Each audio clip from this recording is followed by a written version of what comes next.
Start হৈ গ'ল। মই প্ৰত্যেক কাউণ্টিং হলত গৈছোঁ, 6টা কাউণ্টিং হলত গৈছোঁ। আমাৰ গোটেই কাউণ্টিং পাৰ্চনেল সকলোৱে আহি গৈছে আৰু এইমতে আমি পোষ্টেল বেলেটৰ ফাৰ্ষ্ট ৰাউণ্ড ষ্টাৰ্ট কৰি দিলোঁ আৰু মেইন আমাৰ যিটো বেলেট পেপাৰ্ছ আছে তাৰো আমি ফাৰ্ষ্ট ৰাউণ্ডটো ষ্টাৰ্ট কৰি দিলোঁ আৰু ধুনীয়াকৈ হৈ আছে। ক'তো মানে একো আমি এনেকৈ ডিফিকাল্ট ছিটুৱেশ্যন দেখিবলৈ পোৱা নাই, বহুত ভালকৈ হৈ গৈছে। আমি প্ৰত্যেক সমষ্টিৰ কাৰণে অলমষ্ট অন এন এভাৰেজ আমি 7 টেবলছ লৈছোঁ, 7 main tables plus 1 postal ballot table. Except for দেৱৰগাঁৱত আমি 9টা টেবল লৈছোঁ আৰু আমি ফকিৰাগ্ৰামত 10টা টেবল লৈছোঁ, 10টা মেইন টেবল, দেৱৰগাঁৱত 9টা main table plus 1 postal ballot table. আৰু এনেকৈ কৰি আমি আশা ৰাখিছোঁ যে উইদিন 10 ৰাউণ্ডছ, এতিয়াতো ফাৰ্ষ্ট ৰাউণ্ড হৈ আছে, চলি আছে, উইদিন 10 ৰাউণ্ডছ আমি কাউণ্টিঙৰ প্ৰক্ৰিয়াটো শেষ কৰি দিব পাৰিম। আমি এক্সপেক্ট কৰি আছোঁ আজি যেতিয়া ফাৰ্ষ্ট ৰাউণ্ডটো শেষ হ'ব তেতিয়া আমি কেলকুলেট কৰিব পাৰিম যে 1 ৰাউণ্ডত কিমান এভাৰেজ টাইমিংটো লয়, তাৰ হিচাপমতে আমি কেলকুলেট কৰিব পাৰিম। মানে ইলেকশ্যনৰ ভোট গণনাৰ পিছৰ পৰিস্থিতিটো নিয়ন্ত্ৰণৰ কাৰণে এনেকুৱা এটা ব্যৱস্থা, কাৰণ কেতিয়াবা নিৰ্বাচনৰ ৰিজাল্টৰ পিছতো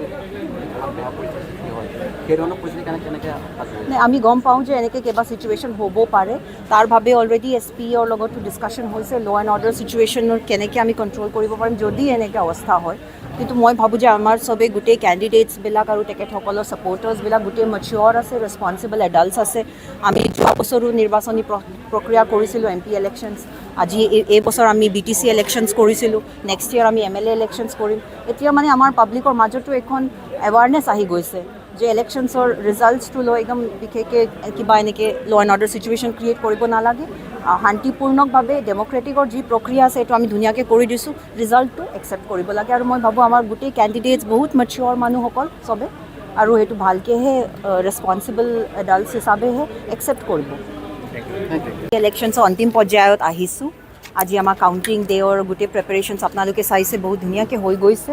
আৰু ইতিমধ্যে আমাৰ পোষ্টেল বেলেটৰ কাউণ্টিং ষ্টাৰ্ট হৈ গ'ল। মই প্ৰত্যেক কাউণ্টিং হলত গৈছোঁ, 6টা কাউণ্টিং হলত গৈছোঁ। আমাৰ গোটেই কাউণ্টিং পাৰ্চনেল সকলোৱে আহি গৈছে আৰু এইমতে আমি পোষ্টেল বেলেটৰ ফাৰ্ষ্ট ৰাউণ্ড ষ্টাৰ্ট কৰি দিলোঁ আৰু মেইন আমাৰ যিটো বেলেট পেপাৰ্ছ আছে তাৰো আমি ফাৰ্ষ্ট ৰাউণ্ডটো ষ্টাৰ্ট কৰি দিলোঁ আৰু ধুনীয়াকৈ হৈ আছে। ক'তো মানে একো আমি এনেকৈ ডিফিকাল্ট ছিটুৱেশ্যন দেখিবলৈ পোৱা নাই, বহুত ভালকৈ হৈ গৈছে। আমি প্ৰত্যেক সমষ্টিৰ কাৰণে অলমষ্ট অন এন এভাৰেজ আমি 7 টেবলছ লৈছোঁ, 7 main tables plus 1 postal ballot table. Except for দেৱৰগাঁৱত আমি 9টা টেবল লৈছোঁ আৰু আমি ফকিৰাগ্ৰামত 10টা টেবল লৈছোঁ, 10টা মেইন টেবল, দেৱৰগাঁৱত 9টা main table plus 1 postal ballot table. আৰু এনেকৈ কৰি আমি আশা ৰাখিছোঁ যে উইদিন 10 ৰাউণ্ডছ, এতিয়াতো ফাৰ্ষ্ট ৰাউণ্ড হৈ আছে, চলি আছে, উইদিন 10 ৰাউণ্ডছ আমি কাউণ্টিঙৰ প্ৰক্ৰিয়াটো শেষ কৰি দিব পাৰিম। আমি এক্সপেক্ট কৰি আছোঁ আজি যেতিয়া ফাৰ্ষ্ট ৰাউণ্ডটো শেষ হ'ব তেতিয়া আমি কেলকুলেট কৰিব পাৰিম যে 1 ৰাউণ্ডত কিমান এভাৰেজ টাইমিংটো লয়, তাৰ হিচাপমতে আমি কেলকুলেট কৰিব পাৰিম। মানে ইলেকশ্যনৰ ভোট গণনাৰ পিছৰ পৰিস্থিতিটো নিয়ন্ত্ৰণৰ কাৰণে এনেকুৱা এটা ব্যৱস্থা, কাৰণ কেতিয়াবা নিৰ্বাচনৰ ৰিজাল্টৰ পিছতো বেয়া পৰিস্থিতি হয়, সেই ধৰণৰ পৰিস্থিতি কেনেকৈ আছে? আমি গম পাওঁ যে এনেকৈ কিবা ছিটুৱেশ্যন হ'ব পাৰে, তাৰ বাবে অলৰেডি SPৰ লগতো ডিছকাশ্যন হৈছে ল' এণ্ড অৰ্ডাৰ ছিটুৱেশ্যনৰ কেনেকৈ আমি কণ্ট্ৰল কৰিব পাৰিম যদি এনেকৈ অৱস্থা হয়। কিন্তু মই ভাবোঁ যে আমাৰ চবেই গোটেই কেণ্ডিডেটছবিলাক আৰু তেখেতসকলৰ ছাপৰ্টাৰ্ছবিলাক গোটেই মেচিয়ৰ আছে, ৰেছপনচিবল এডাল্টছ আছে। আমি যোৱা বছৰো নিৰ্বাচনী প্ৰক্ৰিয়া কৰিছিলোঁ, MP ইলেকশ্যনছ। আজি এই বছৰ আমি BTC ইলেকশ্যনছ কৰিছিলোঁ।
थारैनो बे समाव नोंथांमोननो BTC नि गुबुन गुबुन बियाबनि जे फिथाइ बे फिथाइखौ नोंथांमोननि गेजेराव होबाय दं 5थि बे BTC बिसायख'थि बे BTC बिसायख'थिनि फिथाइ बे फिथाइया दिनै सानसेनि गेजेरावनो जागोन आरो बेवहायनो रोखा जागोन दे सोर BTC नि फैबाय थानाय समाव BTC खौ खुंनो मोनगोन एबा सोर मोनसे राजखान्थि दोलोआ बे समाव BTC नि खुंथाय गोहोखौ मोननो हागोन बावैसो सम नोंथांमोना नेथ'नांगोन आरो बे समाव जोंनि गेजेराव माखासे जे गुबुन गुबुन बियाबनि जे सेथि खोन्दोनि जे बिसायख'थि साननाय बे साननायनि फिथाइया बे समाव फैदों मिन्थिनो थाखाय नाजागोन जोंनि हेफाजाबगिरि एंकर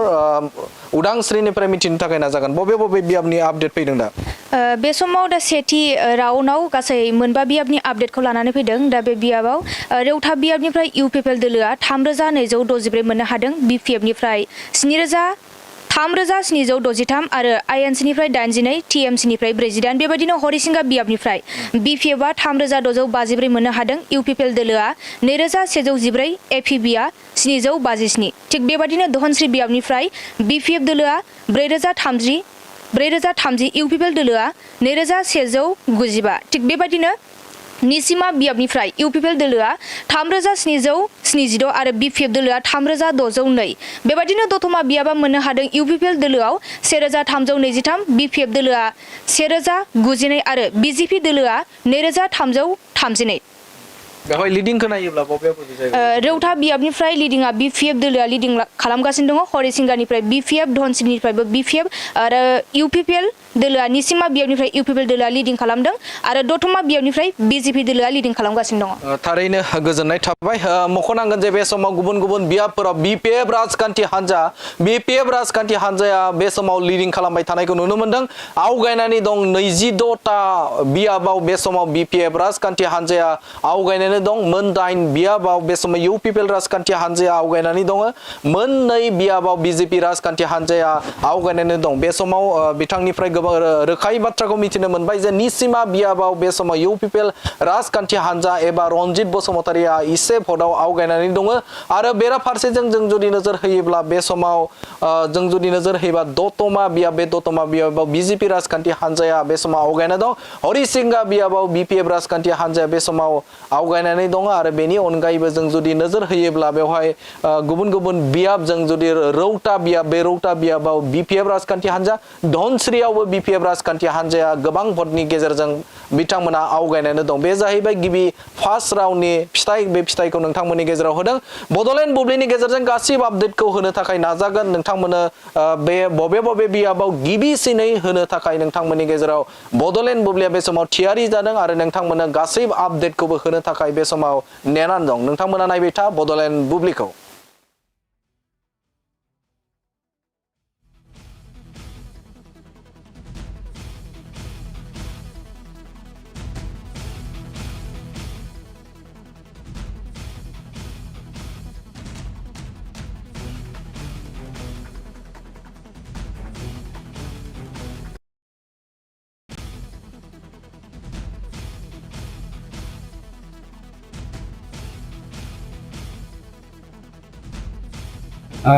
बयनिबो गिबियाव आं जोंनि साफ्रोमबो बिजाथिखौ आंनिफ्राय बेस्ट उइसेस जासिबाय दिनै इउपिपिएल दोलोआ प्रमद बर' बिथांनि दैदेननायाव बांसिन देरहासार जानानै जों सरकार दानो थांगासिनो दङ आरो जोंनि हाइकमान्ड मानगोदै प्रमद बर' बिथांनि अननायाव आशीर्बादाव आं मोननै बियाबाव गेलेनो हादों बावखुंग्रि आरो निसिमा बियाबाव मोननैयावबो देरहागोन बे दिनै रोखा जाबाय मानोना बिटिआर हालामनि 26ता जाथि जनगोष्ठीनि मोनफ्रोमबो हारि माहारिया दिनै इउपिपिएल दोलोखौ सान्थि आरो खौसेथिनि थाखाय गोबानो लादों जोंहा फोथायनाय दं इउपिपिएल दोलोआनो सरकार दागोन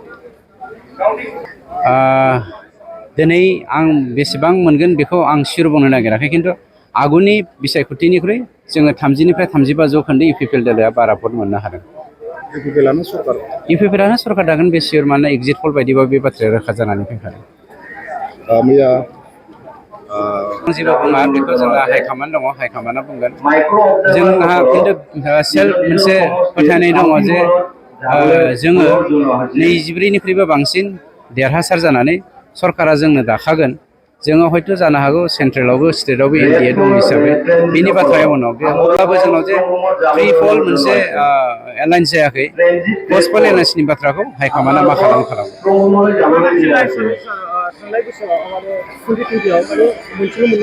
क'क्राझार जिल्लायाव जोङो मिनिमाम जोङो 7टा मोननो थांगासिनो दङ। सालाकाटि समस्तियाव जों 100% जोङो रोखा जे सालाकाटियाव जों देरहाखायो मानोना थांनाय जे बिसायख'थि जेरैबायदि रायजो राजाफोरनि मदद हेफाजाब मोनबाय गामि गामि जोंनि जिथु साननाय बबे गामियाव बेसेबां इउपिपिएल पार्टियाव बेसेबां होखो गुबुन पार्टियाव बेसेबां होखो बेफोर गासिबो रोखाखा आरो बेवहाय जोङो 5,000निबो बारा जों गुबुन गुबुन पार्टिनिफ्राय जोङो मोननानै दङ गतिके जोङो माने इउपिपिएलआ सालाकाटि समस्तियाव देरहागोन आरो बेजों लोगोसे सारा बिटिसिआव जों 25निबो बारा मोननानै जों देरहागोन आरो प्रमद बर'नि दैदेननायावनो गोदान जे सरकार बे सरकारा दाफुंजागोन जोंहा बाहाय फोथायनाय दङ माने दिनै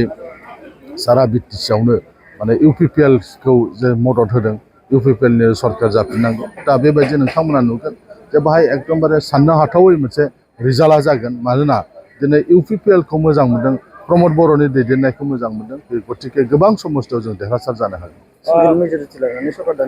25टा जोङो दा मोननानै दङ बिनि बारासो जागोन खम जानाय नङा गतिके हारसिङै सरकार दानो हागोन जाहाथे सरकारा मोजां माने साननाय बायदि खामानि मावनो हायो बिनि थाखाय हारसिङै दानायनि खोथाखौ जोंनि जे हान्जा बे हान्जाया सिन्था खालामो। क'क्राझार जिल्लायाव 2022 मायथाइयाव माने मोनसेल' देरहासार जानो हादोंमोन एबार माबायदि बेसेबांसिम सिराव दायो जोंहा रोखायै 7टा समस्तिया जोंहा रोखा दङ बिनि प्लास जानो हागौ माइनास जानाय नङा क'क्राझाराव एबार माने रायजो राजाफ्रा सोलायनाय लुबैदों प्रमद बर'आनो सरकार दागोनब्ला प्रमद बर'नि पार्टिनोनो जों भट होगोन दा बेबायदिखौ जोङो बिसायख'थि समाव जेरावबो जोङो नुनो मोन्दों आरो बेनिखायनो दिनै जोंनि गामि गामि जे साननाय बेजों जोंहा 7+ दङ 7टाखौथ' देरहागोन जों आरो माखासे जों जेखौ 50-50 लादों बेनिफ्रायबो आरो फैदेरबावगोन 7+ जों क'क्राझाराव देरहासार जानो हागोन। भट साननाय हाबाफारिया गमामायैनो दिनै फैबाय दिनै समाव दा मा फोरमायगोन गोसोआव मा साननानै दसे उनावनो जासिगोन दसे उनावनो रिजाल्टखौ मोनसिगोन आसा खालामदों जों मोजाङैनो देरहागोन आंथ' देरहाखागोन दे सिन्था खालामनाङा ओमफ्राय दा 4टासोआव क्लियारलि खोथाखौ जों मोनसिगोन ओमफ्राय फावखुंगुराव देरहागोन सिन्था खालामनाङा। नोंथांनि साननायाव जेरै एबार बावखुंग्रि बियाबाबो इउपिपिएलनिफ्राय गोख्रों महरै रन्जित बसुमतारी बिथाङा बिजाथि महरै गसंदों नोंथाङा बेखौ माबायदि फेजेननानै देरहासार जागोन सानो? बेथ' गोख्रों नङा बे गोख्रों नङा आंथ' बावखुंगुरियाव एखेबारे दुरबल मानसिफोरजों एबार इलेक्सन गेलेनांदों फैसाल' दं मानसि गैया बिसोरजों खुनु मानसि गैया खालि फैसा बाहायदों मानसिफोरखौ मिसलिड खालामनो सानदोंमोन रावबो मिसलिड जायाखै ओंखायनो बावखुंगुरियाव आं देरहागोन। सरकार दानायनि बेलायाव नोंथांमोना मा सानो बिपिएफआ एबार सरकार दानो हागोन ना? हागोन दा 4टानि उनाव जों पिक्सारखौ मिथिगोन। बिजेपिजों एलायन्स जागोन नामा नोंथांमोना जुदि सरकार दासिम बेफोर डिसिसना जेबो जाथ'वाखै हा क'क्राझार जिल्ला हिसाबै बिपिएफआ मोनसे आसनखौ आवग्रिनो हागोन ओरैनोथ' जों रिपर्ट मोननाय मथे गासिबो मोजांजोब दा 4टासोआव मोनसिगोन दा बुंनानैथ' लाब गैया दा 4टासोआव बेफोर जिनिसखौ मोनथिजोबगोन आरो बेसेबांसिम सिट लानानै नोंथांमोना सरकार दानो हागोन? जोंथ' 23निफ्राय 25सिम मोननो हास्थायदों आरो मोननो हागौ। सेकेन्ड पजिशनाव सोर थागोन बायदि सानो नोंथाङा? बेखौथ' बुंनो हाला मालायखौ बुंनायाथ' थिग नङा। जागोन दे सार। সকলৰ ভাগ্য আজি নিৰ্ণয় হ'ব মতে আজি 40টা সমষ্টিৰ ফলাফল ওদালগুৰি বাক্সা কোকৰাঝাৰ জিলা চিৰাং প্ৰত্যেক প্ৰাৰ্থীসকল আশাবাদী সকলো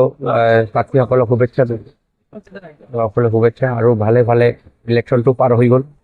কোনো ধৰণৰ অশান্ত পৰিৱেশ হোৱা নাই আজিও ভালে ভালে ফলাফল ওলাই যাওক আৰু ভালে ভালে চৰকাৰ গঠন হৈ যাওক সেইটো বিচাৰোঁ। ফকিরাগ্রাম সমষ্টি হিসাবে আপনি যেহেতু তারে বিজেপির পার্টি ফকিরাগ্রাম সমষ্টি হিসাবে জানে ফকিরাগ্রাম সমষ্টিটো বহুত টাফ সমষ্টি আগৰ পৰাই আপুনি চাইছে 2005-ৰ পৰাই বহুত টাফ এইটো বহুত যুদ্ধ হয় প্ৰায় 12-13 গৰাকী প্ৰাৰ্থী থাকে নন এছ টি চিট হিচাপে যিমান নন এছ টি মানুহ আছে চবেই নমিনেশ্যন দাখিল কৰে এই মতে মানে যুঁজ হয় বহুত যুঁজ হয় কিন্তু লাষ্টত অভাৰঅল আমি বিজেপি জয়যুক্ত হ'ম জিকিম আৰু বিজেপি মোটামুটি ভালেই ফলাফল হ'ব ইউপিপিএলৰ শুভেচ্ছা থাকিল বিপিএফ দলৰ শুভেচ্ছা থাকিল আৰু প্ৰত্যেক জনসাধাৰণক শুভেচ্ছা দিলোঁ এই ইলেকশ্যনত সহযোগ কৰিব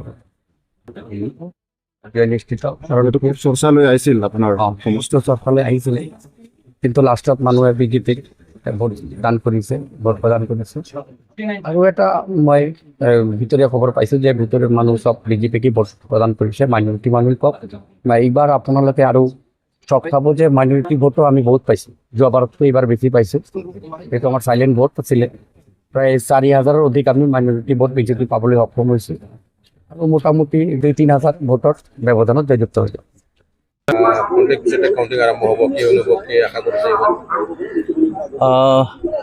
প্ৰথমে আপোনালোকক ধন্যবাদ জ্ঞাপন কৰিছোঁ। হয়, আজি আমাৰ কাৰণে শুভ দিন, আমাৰ BPF দলৰ কাৰণে। ঘণ্টাৰ পিছত কাউণ্টিংটো চুৰু হ'ব। তো আমি কোকৰাঝাৰ হিচাপত আমাৰ ইয়াত 6টা ব্লক আছে, 6টা ব্লকত আমি বিজয় হ'ম। এইটো খাটা আপোনালোকে আজি পাই যাব অলপ পিছতে। বৰগাঁও হিচাপত ইয়াত ৰাজীৱ ব্ৰহ্ম আছে, আপুনি আছে, পিপলৰ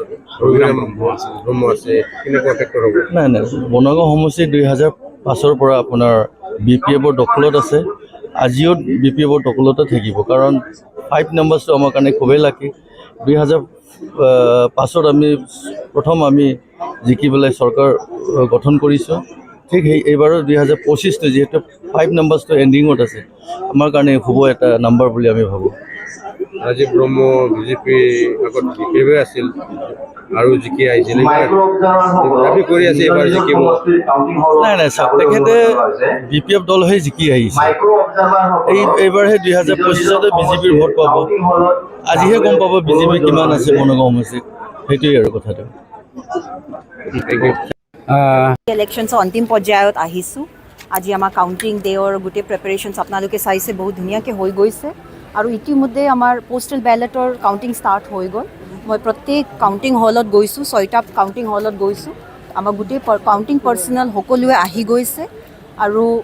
এইমতে আমি পোষ্টেল বেলেটৰ ফাৰ্ষ্ট ৰাউণ্ড ষ্টাৰ্ট কৰি দিলোঁ। আৰু মেইন আমাৰ যিটো বেলেট পেপাৰ্ছ আছে তাৰো আমি ফাৰ্ষ্ট ৰাউণ্ডটো ষ্টাৰ্ট কৰি দিলোঁ। আৰু ধুনীয়াকৈ হৈ আছে, ক'তো মানে একো আমি এনেকৈ ডিফিকাল্ট ছিটুৱেশ্যন দেখিবলৈ পোৱা নাই, বহুত ভালকৈ হৈ গৈছে। আমি প্ৰত্যেক সমষ্টিৰ কাৰণে অলমষ্ট অন এন এভাৰেজ আমি 7 টেবলছ লৈছোঁ, 7 main tables plus 1 postal ballot table. Except for দেৱৰগাঁৱত আমি 9টা টেবল লৈছোঁ, আৰু আমি ফকিৰাগ্ৰামত 10টা টেবল লৈছোঁ, 10টা মেইন টেবল, দেৱৰগাঁৱত 9টা main table plus 1 postal ballot table. আৰু এনেকৈ কৰি আমি আশা ৰাখিছোঁ যে উইদিন 10 ৰাউণ্ডছ, এতিয়াতো ফাৰ্ষ্ট ৰাউণ্ড হৈ আছে, চলি আছে, উইদিন 10 ৰাউণ্ডছ আমি কাউণ্টিঙৰ প্ৰক্ৰিয়াটো শেষ কৰি দিব পাৰিম। আমি এক্সপেক্ট কৰি আছোঁ আজি এতিয়া যেতিয়া ফাৰ্ষ্ট ৰাউণ্ডটো শেষ হ'ব, তেতিয়া আমি কেলকুলেট কৰিব পাৰিম যে 1 ৰাউণ্ডত কিমান এভাৰেজ টাইমিংটো লয়, তাৰ হিচাপমতে আমি কেলকুলেট কৰিব পাৰিম। মানে ইলেকশ্যনৰ ভোটগণনাৰ পিছৰ পৰিস্থিতিটো নিয়ন্ত্ৰণৰ কাৰণে এনেকুৱা এটা ব্যৱস্থা, কাৰণ কেতিয়াবা নিৰ্বাচনৰ ৰিজাল্টৰ পিছতো বেয়া পৰিস্থিতিৰ সৃষ্টি হয়, সেই ধৰণৰ পৰিস্থিতি কেনেকৈ আছে? আমি গম পাওঁ যে এনেকৈ কিবা ছিটুৱেশ্যন হ'ব পাৰে, তাৰ বাবে অলৰেডি SPৰ লগতো ডিছকাশ্যন হৈছে, ল' এণ্ড অৰ্ডাৰ ছিটুৱেশ্যনৰ কেনেকৈ আমি কণ্ট্ৰল কৰিব পাৰিম যদি এনেকৈ অৱস্থা হয়। কিন্তু মই ভাবোঁ যে আমাৰ চবেই গোটেই কেণ্ডিডেটছবিলাক আৰু তেখেতসকলৰ ছাপৰ্টাৰ্ছবিলাক গোটেই মেচিয়ৰ আছে, ৰেছপনচিবল এডাল্টছ আছে। আমি যোৱা বছৰো নিৰ্বাচনী প্ৰক্ৰিয়া কৰিছিলোঁ, MP ইলেকশ্যনছ। আজি এই বছৰ আমি BTC ইলেকশ্যনছ কৰিছিলোঁ, নেক্সট ইয়েৰ আমি MLA ইলেকশ্যনছ কৰিম। এতিয়া মানে আমাৰ পাব্লিকৰ মাজতো এখন এৱাৰনেছ আহি গৈছে যে ইলেকশ্যনছৰ ৰিজাল্টছটো লৈ একদম বিশেষকৈ কিবা এনেকৈ ল' এণ্ড অৰ্ডাৰ ছিটুৱেশ্যন ক্ৰিয়েট কৰিব নালাগে। শান্তিপূৰ্ণকভাৱে ডেম'ক্ৰেটিকৰ যি প্ৰক্ৰিয়া আছে এইটো আমি ধুনীয়াকৈ কৰি দিছোঁ, ৰিজাল্টটো একচেপ্ট কৰিব লাগে। আৰু মই ভাবোঁ আমাৰ গোটেই কেণ্ডিডেটছ বহুত মেচিয়ৰ মানুহসকল চবে, আৰু সেইটো ভালকৈহে ৰেছপনচিবল এডাল্টছ হিচাপেহে একচেপ্ট কৰিব।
बयनिबो गिबियाव आं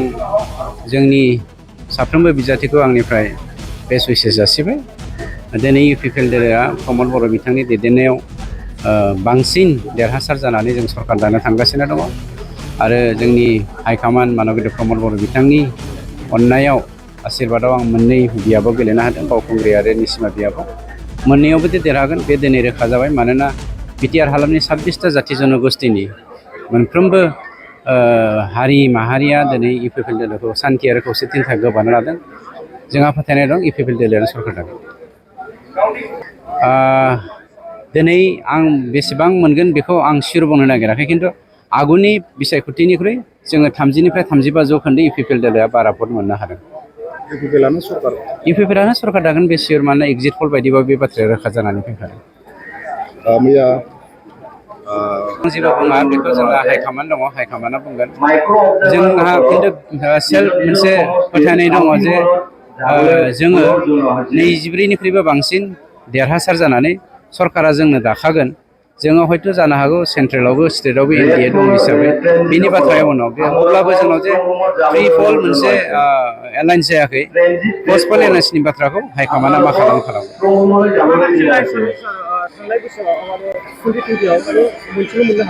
क'क्राझार जिल्लायाव जोङो मिनिमाम जोङो 7टा मोननो थांगासिनो दङ सालाकाटि समस्तियाव जों 100 जौखोन्दोआवनो जोङो रोखा जे सालाकाटियाव जों देरहाखायो मानोना थांनाय जे बिसायख'थि जेरैबायदि रायजो राजाफोरनि मदद हेफाजाब मोनबाय गामि गामि जोंनि साननाय गामियाव बेसेबां इउपिपिएल पार्टियाव बेसेबां होखो गुबुन पार्टियाव बेसेबां होखो बेफोर गासिबो रोखाखा आरो बेवहाय जोङो 5,000नि बारा जों गुबुन पार्टिनिफ्राय जोङो मोननानै दङ गतिके जोङो माने इउपिपिएलआ सालाकाटि समस्तियाव देरहागोन आरो बेजों लोगोसे सारा बिटिसिआव जों 25निबो बारा मोननानै जों आरो प्रमद बर'नि दैदेननायावनो गोदान जे सरकार बे सरकारा दाफुंजागोन जोंहा बाहाय फोथायनाय दङ माने दिनै सारा बिटिसिआवनो माने इउपिपिएलखौ जे मदद होदों इउपिपिएलनि सरकार जाफिननांगौ दा बेबायदि नोंथांमोना नुगोन जे बाहाय एकदमबारे साननो हाथावै मोनसे रिजाल्टआ जागोन मानोना दिनै इउपिपिएलखौ मोजां मोनदों प्रमद बर'नि दैदेननायखौ मोजां मोनदों बे गतिके गोबां समस्तियाव जों देरहासार जानो हागोन 25टा जोङो दा मोननानै दङ बिनि बारासो जागोन खम जानाय नङा गतिके हारसिङै सरकार दानो हागोन जाहाथे सरकारा मोजां माने साननाय बायदि खामानि मावनो हायो बिनि थाखाय हारसिङै दानायनि खोथाखौ जोंनि जे हान्जा बे हान्जाया सिन्था खालामो क'क्राझार जिल्लायाव 22 मायथाइयाव माने मोनसेल' देरहासार जानो हादोंमोन एबार माबायदि बेसेबांसिम सिराव दायो जोंहा रोखायै 7टा समस्तिया जोंहा रोखा दङ बिनि प्लास जानो हागौ माइनास जानाय नङा क'क्राझाराव एबार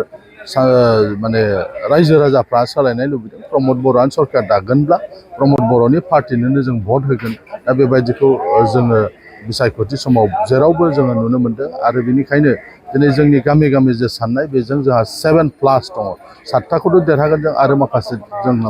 जेखौ 50-50 लादों बेनिफ्रायबो आरो फैदेरबावगोन 7+ जों क'क्राझाराव देरहासार जानो हागोन भट साननाय हाबाफारिया गमामायैनो दिनै फैबाय दिनै समाव मा फोरमायगोन गोसोआव मा साननानै दसे उनावनो जासिगोन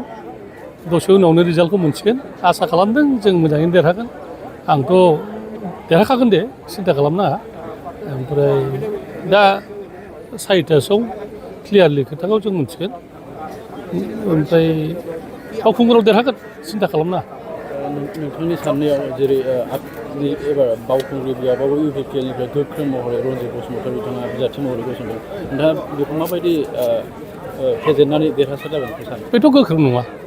बे गोख्रों नङा आंथ' बावखुंग्रियाव एखेबारे दुरबल मानसिफोरजों एबार इलेक्सन गेलेनांदों फैसाल' दं मानसि गैया बिसोरजों खुनु मानसि गैया खालि फैसा बाहायदों मानसिफोरखौ मिसलिड खालामनो सानदोंमोन रावबो मिसलिड जायाखै ओंखायनो बावखुंग्रियाव आं देरहागोन सरकार दानायनि बेलायाव नोंथांमोना मा सानो बिपिएफआ एबार सरकार दानो हागोन ना हागोन दा 4टानि उनाव जों पिक्सारखौ मिथिगोन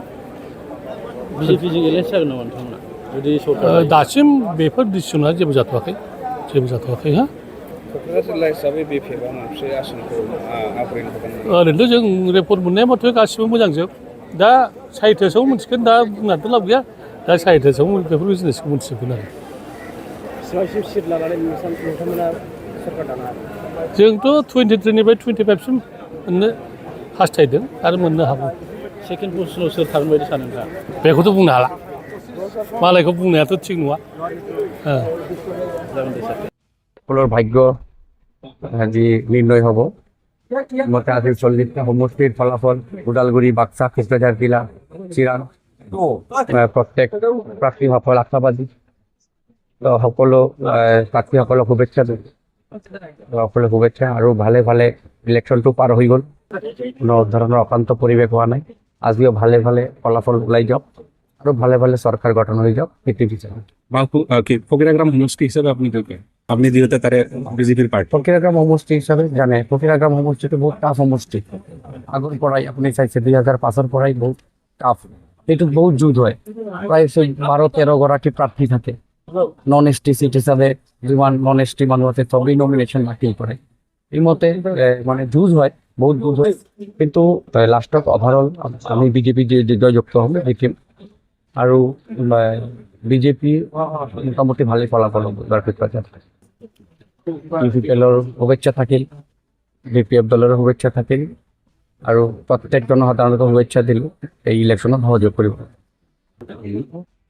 নিশ্চিত কাৰণ এইটো খুব চৰ্চালৈ আহিছিল আপোনাৰ সমস্ত চৰ্চালৈ আহিছিলে কিন্তু লাষ্টত মানুহে বিজেপিক ভোট দান কৰিছে ভোট প্ৰদান কৰিছে আৰু এটা মই ভিতৰীয়া খবৰ পাইছোঁ যে ভিতৰৰ মানুহ চব বিজেপিকে ভোট প্ৰদান কৰিছে মাইনৰিটি মানুহ কওক এইবাৰ আপোনালোকে আৰু চক খাব যে মাইনৰিটি ভোটো আমি বহুত পাইছোঁ যোৱাবাৰতকৈ এইবাৰ বেছি পাইছোঁ সেইটো আমাৰ চাইলেণ্ট ভোট আছিলে প্ৰায় 4,000-ৰ অধিক আমি মাইনৰিটি ভোট বিজেপি পাবলৈ সক্ষম হৈছোঁ আৰু মোটামুটি 2-3 হাজাৰ ভোটৰ ব্যৱধানত জয়যুক্ত হৈছে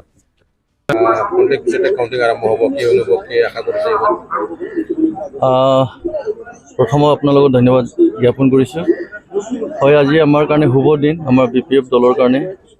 ঘণ্টাৰ পিছত কাউণ্টিংটো চুৰু হ'ব তো আমি কোকৰাঝাৰ হিচাপত আমাৰ ইয়াত 6টা ব্লক আছে 6টা ব্লকত আমি বিজয় হ'ম এইটো খাটা আপোনালোকে আজি পাই যাব অলপ পিছতে বনগাঁও হিচাপত ইয়াত ৰাজীৱ ব্ৰহ্ম আছে আপুনি আছে BPL-ৰ ব্ৰহ্ম আছে কেনেকুৱা ফেক্টৰ হ'ব নাই বনগাঁও সমষ্টি 2005-ৰ পৰা আপোনাৰ BPF-ৰ দখলত আছে আজিও BPF-ৰ দখলতে থাকিব কাৰণ 5 নম্বৰটো আমাৰ কাৰণে খুবেই লাকি 2005-ত আমি প্ৰথম আমি জিকি পেলাই চৰকাৰ গঠন কৰিছোঁ ঠিক এইবাৰো 2025টো যিহেতু 5 নম্বৰটো এণ্ডিঙত আছে আমাৰ কাৰণে শুভ এটা নাম্বাৰ বুলি আমি ভাবোঁ ৰাজীৱ ব্ৰহ্ম বিজেপি আগত BPF আছিল আৰু জিকি আহিছিল আপুনি কৰি আছে এইবাৰ জিকিব নাই চাওক তেখেতে BPF দল হৈ জিকি আহিছে এইবাৰহে 2025-তে বিজেপিৰ ভোট পাব আজিহে গম পাব বিজেপি কিমান আছে বনগাঁও সমষ্টিত সেইটোৱেই আৰু কথাটো बयनिबो गिबियाव आं जोंनि साफ्रोमबो बिजाथिखौ आंनिफ्राय बेस्ट उइसेस जासिबाय दिनै UPPL दोलोआ प्रमद बर' बिथांनि दैदेननायाव बांसिन देरहासार जानानै जों सरकार दानो थांगासिनो दङ आरो जोंनि हाइकमान्ड मानगोदै प्रमद बर' बिथांनि अननायाव आशीर्बादाव आं मोननै बियाबाव गेलेनो हादों बावखुंग्रि आरो निसिमा बियाबाव मोननैयावबो देरहागोन बे दिनै रोखा जाबाय मानोना बिटिआर हालामनि 26टा जाथि जनगोष्ठीनि मोनफ्रोमबो हारि माहारिया दिनै UPPL दोलोखौ सान्थि आरो खौसेथिनि थाखाय गोबानो लादों जोंहा फोथायनाय दं UPPL दोलोआनो सरकार दागोन दिनै आं बेसेबां मोनगोन बेखौ आं सियर बुंनो नागिराखै खिन्थु आगुनि बिसायख'थिनिख्रुइ जोङो 30निफ्राय 35 जौखोन्दो UPPL दोलोआ बारा भट मोननो हादों UPPLआनो सरकार दागोन बे सियर मानोना एग्जिट पल बायदिबा बे बाथ्राया रोखा जानानै फैखादों जेबो बुङा बेखौ जोंहा हाइकमान्ड दङ हाइकमान्डआ बुंगोन जोंहा खिन्थु सेल्फ मोनसे फोथायनाय दङ जे जोङो 24निख्रुइबो बांसिन देरहासार जानानै सरकारा जोंनो दाखागोन जोङो हयथ' जानो हागौ सेन्ट्रेलावबो स्टेटआवबो NDA दं हिसाबै बेनि बाथ्राया उनाव बे अब्लाबो जोंनाव जे फ्रि फल मोनसे एलायन्स जायाखै पस्ट पल एलायन्सनि बाथ्राखौ हाइकमान्डआ मा खालामो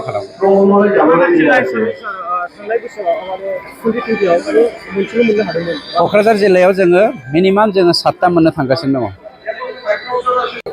सालाकाटि समस्तियाव जों 100 जौखोन्दोआवनो जोङो रोखा जे सालाकाटियाव जों देरहाखायो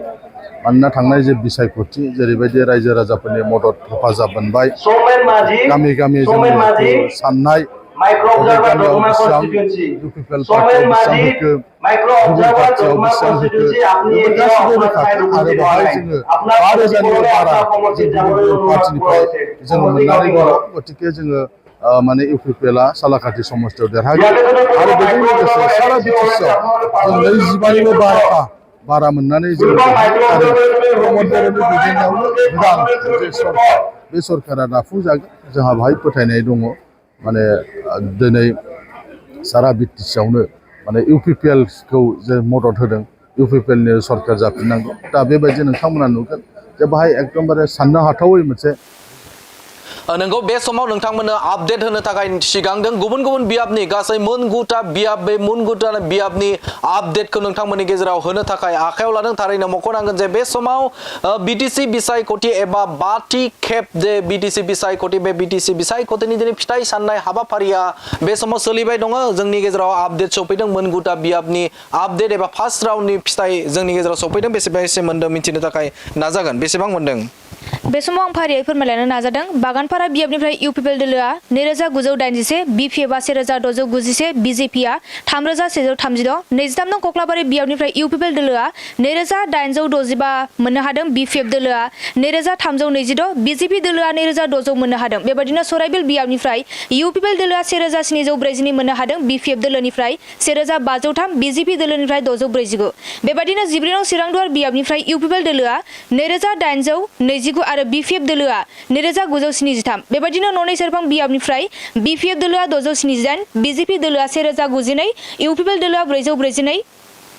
कांग्रेस दोलोआ 85 आरो टीएमसीनिफ्राय 1,542 जेबीपीनिफ्राय 1,409 बेबायदिनो पर्बतजरा बियाबनिफ्राय बिपिएफ दोलोआ 9,021 इउपिपिएल दोलोआ 1,708 बिजेपि दोलोआ 1,242 आरो 13 नं चिरांदुवार बियाबनिफ्राय मोननो हादों बिपिएफ दोलोआ 9,941 इउपिपिएल दोलोआ 3,280 आरो बिजेपि दोलोआ 1,673 बेबायदिनो सुबाइजार बियाबनिफ्राय बिपिएफ दोलोआ 3,713 इउपिपिएल दोलोआ 9,219 आरो बिजेपि दोलोआ 9,059 मानासेरफां बियाबनिफ्राय मोननो हादों इउपिपिएल दोलोआ 3,174 बिपिएफ दोलोआ 9,822 आरो बिजेपि दोलोआ 1,287 आरो कांग्रेस दोलोनिफ्राय 58 मोननो हादों माबेयाव बे समाव बबे बियाबाव सोर मा लिडिं खालामदों उदांस्रि फोरमायलाय बे समाव बागानपारा बियाबनिफ्राय बिजेपि दोलोआ लिडिं खालामगासिनो दङ 23 नं कक्लाबारि बियाबनिफ्राय इउपिपिएल दोलो सराइबिल बियाबनिफ्राय इउपिपिएल दोलोआ लिडिं खालामदों आरो 14 नं चिरांदुवार बियाबनिफ्राय बिपिएफ दोलोआ लिडिं खालामदों आरो 13 नं चिरांदुवारनिफ्राय इउपिपिएल दोलो ननै सेरफांनिफ्राय टीएमसी दोलोआ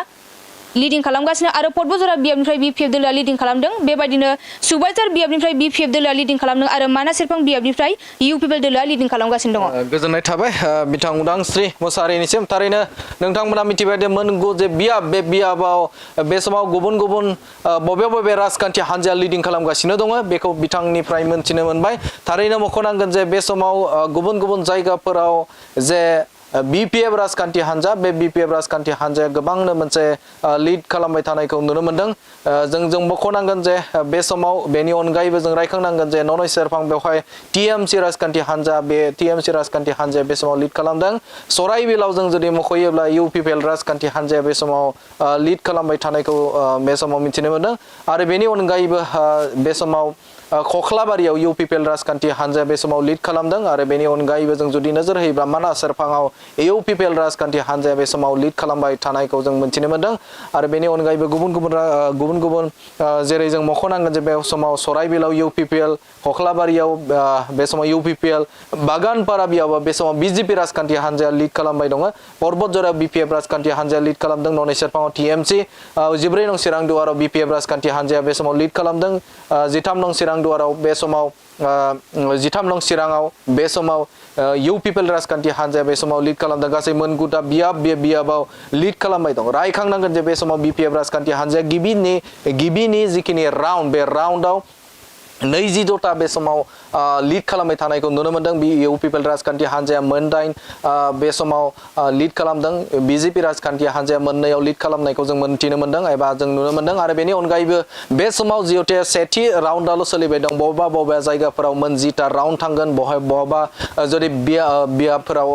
जों नुदों बेवहाय गुबुन जायगाफोराव मोनजिसेटा बेफोरबायदिनो साननाया जागोन नाथाय बे समाव सेथि राउन्डआव बे समाव जों जुदि नोजोर होयोब्ला बिपिएफ राजखान्थि हान्जाया जोबोद गोख्रोंथि जों बे समाव लिड खालामबाय थानायखौ नुनो मोनदों इउ पिपिएल राजखान्थि हान्जाया बे समाव बेनि उनाव नैथि मासियाव जों जायगा लानायखौ नुनो मोनदों बिजेपि राजखान्थि हान्जाया थामथि जायगा लानायखौ जों नुनो मोनदों थारै रायखांनांगोन जे अभारअल जों जुदि नोजोर होयोब्ला बे समाव दासान्दि दानि जे फार्स्ट राउन्ड बे फार्स्ट राउन्डआव बे समाव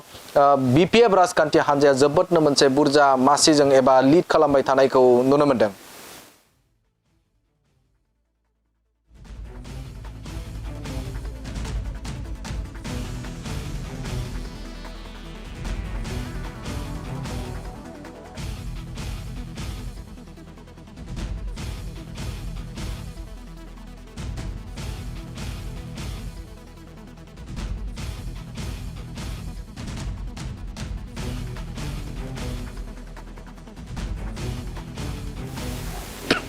बे समाव थारैनो आरोबाव मोनसे आपडेट होनो थाखाय नागिरदों जे सेकेन्ड राउन्डनि फिथाइ बे फिथाइया जोंनि आखायाव सफैदों बे समाव सेकेन्ड राउन्ड खैराबारि बियाबनिफ्राय बे समाव इउ पिपिएल राजखान्थि हान्जा 15,517 मोननो हादों बिजेपि राजखान्थि हान्जा 13,329 बिपिएफ राजखान्थि हान्जा 1,619 एबा बे समाव लिड खालामदों बिपिएफ राजखान्थि हान्जाया धनस्रीनि सेकेन्ड राउन्डनि जे फिथाइ बे जाहैबाय बिपिएफ राजखान्थि हान्जाया 3,301 मोननो हादों कंग्रेसआ 99 इउ पिपिएल राजखान्थि हान्जाया 3,193 मोननो हादों एबिपिआ बे समाव 415 मोननो हादों हरिसिंगा बिया बे सेकेन्ड राउन्डनि फिथाइ बियो बेवहाय 1,054 निमाहा खालाम बे समाव 154 कंग्रेसआ मोनदों बिपिएफआ 3,689 मोननो हादों आरो इउ पिपिएल राजखान्थि हान्जाया 2,731 आरो एबिपिआ 631 भट मोननानै बे समाव आवगायथिदों थामहिनबा बे समाव सेकेन्ड राउन्डनि फिथाइखौ नोंथांमोननि गेजेराव होदों खैराबारियाव बे समाव बिपिएफ राजखान्थि हान्जाया लिड खालामदों धनस्रीयावबो बे समाव बिपिएफ राजखान्थि हान्जाया लिड खालामदों आरो बेराफारसेजों बे समाव हरिसिंगा बियाबावबो बिपिएफ राजखान्थि हान्जाया लिड खालामदों गासै 22ता बियाब बे बियाबाव बिपिएफ राजखान्थि हान्जाया गोख्रोंथिजों मोनसे लिड खालामबाय थानायखौ नुनो मोनदों थारैनो बे समाव बिटिसिनि जे भट साननाय बे भट साननाया बेनि उनाव बांबाय बे समाव बारायलांगासिनो दं एबा नैथि राउन्डआवबो बिपिएफ राजखान्थि हान्जाखौनो बे समाव लिड खालामबाय थानायखौ नुनो मोनदों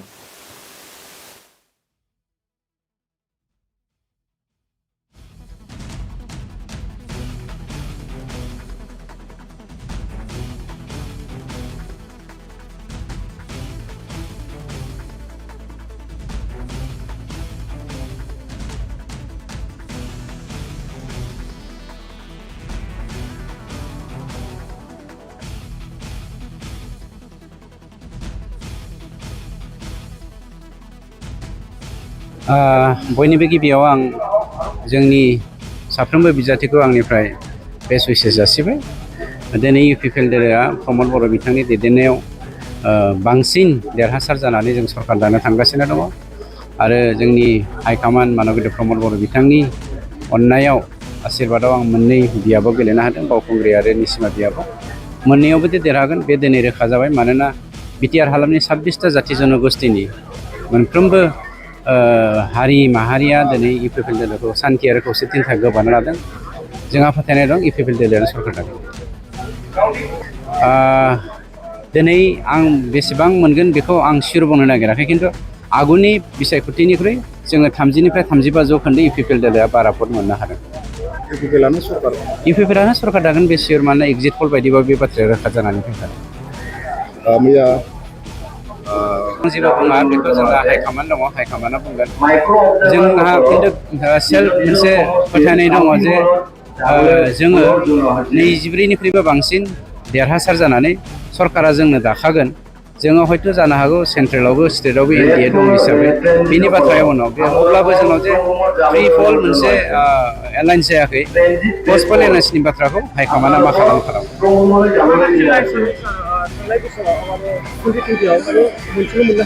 क'क्राझार जिल्लायाव जोङो मिनिमाम जोङो 7ता मोननो थांगासिनो दङ सालाकाटि समस्थियाव जों 100 जौखोन्दोआवनो जोङो रोखा जे सालाकाटियाव जों देरहाखायो मानोना थांनाय जे बिसायख'थि जेरैबायदि रायजो राजाफोरनि मदद हेफाजाब मोनबाय गामि गामि जोंनि साननाय गामियाव बेसेबां इउपिपिएल पार्टियाव बेसेबां होखो गुबुन पार्टियाव बेसेबां होखो बेफोर गासिबो रोखाखौ आरो बेवहाय जोङो 5,000निबो बारा जों गुबुन गुबुन पार्टिनिफ्राय जोङो मोननानै दङ गतिके जोङो माने इउपिपिएलआ सालाकाथि समस्तियाव देरहागोन आरो बेजों लोगोसे सारा बिटिसिआव जों 25निबो बारा मोननानै जों आरो प्रमद बर'नि दैदेननायावनो गोदान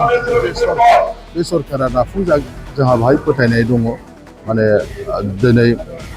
सारा बिटिसिआवनो माने इउपिपिएलखौ जे मदद होदों इउपिपिएलनि सरकार जाफिननांगौ दा बेबायदि नोंथांमोना नुगोन जे बाहाय एकदमबारे साननो हाथावै मोनसे रिजाल्टआ जागोन मानोना दिनै इउपिपिएलखौ मोजां मोनदों प्रमद बर'नि दैदेननायखौ मोजां मोनदों गतिके गोबां समस्तियाव जों देरहासार जानो हागोन 25टा जोङो दा मोननानै दङ बिनि बारासो जागोन खम जानाय नङा गतिके हारसिङै सरकार दानो हागोन जाहाथे सरकारा मोजां माने साननाय बायदि खामानि मावनो हायो बिनि थाखाय हारसिङै दानायनि खोथाखौ जोंनि जे हान्जा बे हान्जाया सिन्था खालामो क'क्राझार जिल्लायाव 2020 मायथाइयाव माने मोनसेल' देरहासार जानो हादोंमोन एबार माबायदि बेसेबांसिम सिराव दायो जोंहा रोखायै 7टा समस्तिया जोंहा रोखा दङ बिनि प्लास जानो हागौ माइनास जानाय नङा क'क्राझाराव एबार माने रायजो राजाफ्रा सोलायनाय लुबैदों प्रमद बर'आनो सरकार दागोनब्ला प्रमद बर'नि पार्टिनोनो जों भट होगोन दा बेबायदिखौ जोङो बिसायख'थि समाव जेरावबो जोङो नुनो मोन्दों आरो बेनिखायनो दिनै जोंनि गामि गामि जे साननाय बेजों जोंहा 7+ दङ 7टाखौथ' देरहागोन जों आरो माखासे जों जेखौ 50-50 लादों बेनिफ्रायबो आरो फैदेरबावगोन 7+ जों क'क्राझाराव देरहासार जानो हागोन भट साननाय हाबाफारिया गमामायैनो दिनै फैबाय दिनै समाव मा फोरमायगोन गोसोआव मा साननानै दसे उनावनो जासिगोन दसे उनावनो रिजाल्टखौ मोनसिगोन आसा खालामदों जों मोजाङैनो देरहागोन आंथ' देरहाखागोन दे सिन्था खालामनाङा ओमफ्राय दा 4टासोआव क्लियारलि खोथाखौ जों मोनसिगोन